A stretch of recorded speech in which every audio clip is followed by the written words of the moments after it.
Hello guys, welcome back to the channel. তো গুয়াহাটিতে রাজস্থানের বিরুদ্ধে কেকেআরের স্পিনারদের দাপুটে বোলিংয়ের সুবাদে রাজস্থানকে হারানোর পর এই মুহূর্তে যে কন্ট্রোভার্সিটা চলছে সেটা হচ্ছে অজিঙ্ক্য রাহানে বনাম ইডেন গার্ডেন্সের পিচ কিউরেটর সুজন মুখার্জির মধ্যে। হ্যাঁ ফ্রেন্ডস, কেকেআর টিম তাদের প্রথম ম্যাচ হোম গ্রাউন্ডে আরসিবির কাছে হেরে গিয়েছিল এবং এরপর দ্বিতীয় ম্যাচ তারা গুয়াহাটিতে রাজস্থানের বিরুদ্ধে দুরন্ত কামব্যাক করেছে। স্পেশালি কেকেআরের স্পিনাররা কিন্তু পুরো দাপিয়ে বল করেছে এই ম্যাচে এবং স্পিনারদের জন্যই কিন্তু ম্যাচটি কিন্তু কেকেআর জিতেছে রাজস্থান রয়্যালসের বিরুদ্ধে।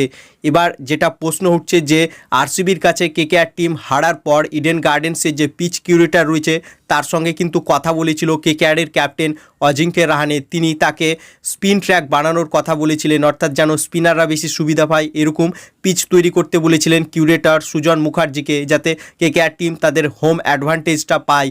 কিন্তু সুজন মুখার্জি ডিসরিসপেক্ট অর্থাৎ একেবারে সরাসরি রাহানেকে জানিয়ে দিয়েছেন যে তার আন্ডারে পিচ কিন্তু এরকমই থাকবে, অর্থাৎ সে কিন্তু কারো কথা শুনবে না এবং কোনো ফ্র্যাঞ্চাইজির এরকম বলার অধিকার নেই যে পিচ তারা তাদের মতো করে তৈরি করতে চায়। অর্থাৎ সুজন মুখার্জি জানাচ্ছেন যে সে যতদিন থাকবে পিচ কিন্তু সেরকমই থাকবে, অর্থাৎ এক কথায় রাহানেকে ডিসরিসপেক্ট করেছে এই সুজন মুখার্জি।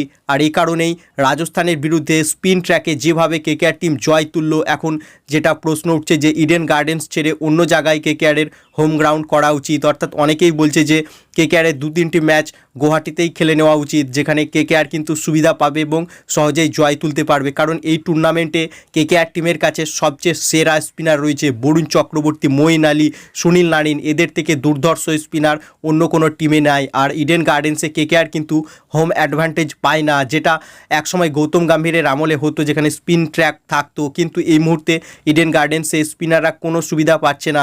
এই কারণে রাহানে পিচ কিউরেটরকে স্পিন ট্র্যাক বানানোর কথা বলেছিলেন, কিন্তু পিচ কিউরেটর রাহানেকে সোজাসুজি উত্তর দিয়েছেন যে তার আন্ডারে ইডেনের পিচ চেঞ্জ হবে না, অর্থাৎ সে যেরকম চাইবে সেরকমই পিচ হবে এবং এই মুহূর্তে যে পিচ রয়েছে ইডেন গার্ডেন্সে সেরকমই পিচ থাকবে, পিচ কিন্তু চেঞ্জ করা হবে না। আর এই কারণেই কন্ট্রোভার্সিটা আরও কিন্তু জোর ধারালো হচ্ছে, যে ফলে রাজস্থানের বিরুদ্ধে যেভাবে কেকেআরের স্পিনাররা বল করেছে এরকম যদি ইডেন গার্ডেন্সেরও পিচ হয় তাহলে কিন্তু কেকেআরকে থামানো মুশকিল হবে এই আইপিএলে। অর্থাৎ Kolkata Knight Riders team Eden গার্ডেন্সকে তাদের কিলা বানিয়ে ফেলবে, অর্থাৎ যেটা চেন্নাই করছে এই আইপিএলে, যেখানে চেন্নাইয়ের পিচে কিন্তু স্পিন ট্র্যাক করে ফেলেছে চেন্নাই সুপার কিংস। তারা কিন্তু হোম অ্যাডভান্টেজ পাচ্ছে যেটা কেকেআর পাচ্ছে না। তাই রাহানে কিউরেটরকে বলেছিল যে স্পিনাররা যেন সুবিধা পায় এরকম পিচ তৈরি করতে, কিন্তু কিউরেটর সেটাতে রাজি নয়।